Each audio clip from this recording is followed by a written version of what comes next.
One moment, John.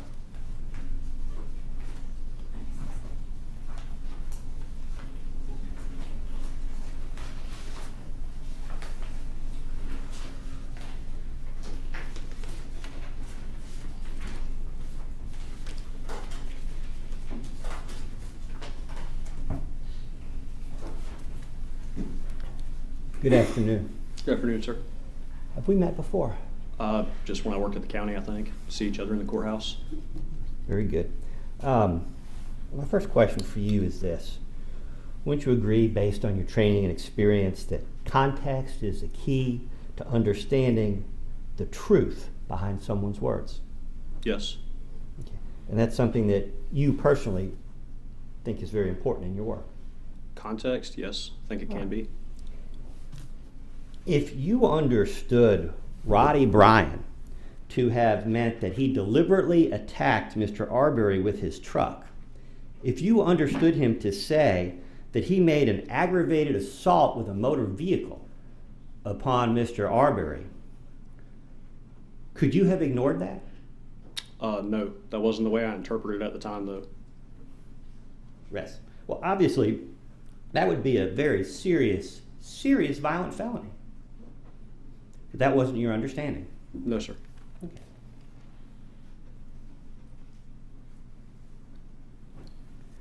Roddie Bryan never denied following Mr. Arbery, did he? No, sir. Roddie Bryan never denied angling his vehicle ahead of Mr. Arbery. No, sir. Roddie Bryan never denied blocking the path of Mr. Arbery. No, sir. Roddie Bryan never denied cutting in ahead of Mr. Arbery or cutting him off. That's correct, too. He never denied trying to steer Mr. Arbery off the road.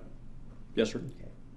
But beyond that, all you can really do is speculate as to exactly how many times or exactly where Mr. Bryan did various things. Is that fair to say? I don't know that I could say it's speculation. It was what he told me. Okay, well, I'll rephrase. Is it fair to say that Mr. Bryan had trouble relating the events of that day in detail or in sequence? I think everybody probably had trouble. There was a lot going on. Fair enough. Now, I have a few other questions, and if I bounce around and you don't understand a question, you don't hesitate to say so. Sure thing. Okay. Do you have any personal relationship with Roddie Bryan? No. Okay.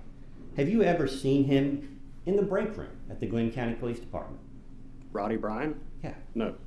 Have you ever seen him in the break room in the DA's office? No. Okay. You've certainly never taken classes with him? No. Okay. Is there any reason why you would give special treatment to Roddie Bryan? No. Okay. And your decisions in this case, personally, about how you went about your investigation, did they have anything whatsoever to do with whether Mr. Ahmaud Arbery was black or white? No, sir.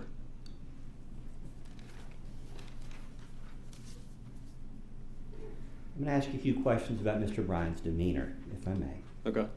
Did Roddie Bryan appear to you to be, at the time you spoke with him, mentally unstable? No. Did he appear to you to be under the influence of alcohol or drugs or other intoxicants? No.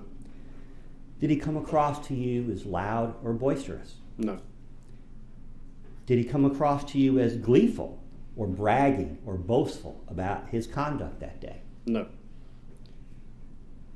Did Mr. Bryan strike you as someone seeking attention or seeking the spotlight? No. Did Mr. Bryan drop F-bombs or other profanity during this interview? I don't think so, but I'm not certain. Okay. Was Mr. Bryan in any way disrespectful to you? No, sir.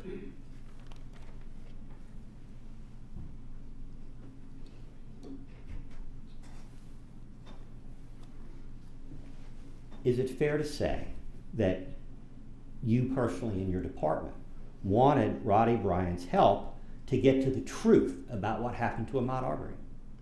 Yeah, I hope for compliance and cooperation from everybody I deal with.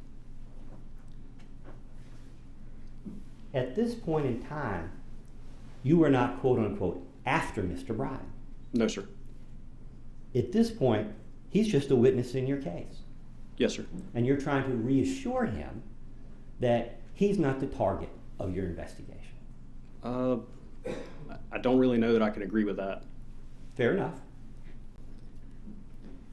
Is it fair to say that you were somewhat concerned, Yes. at least mildly concerned, about whether Mr. Bryan would, quote unquote, freak out when you went through the consent form? Oh, yes, sir. Okay. Because you wanted his help. Yes.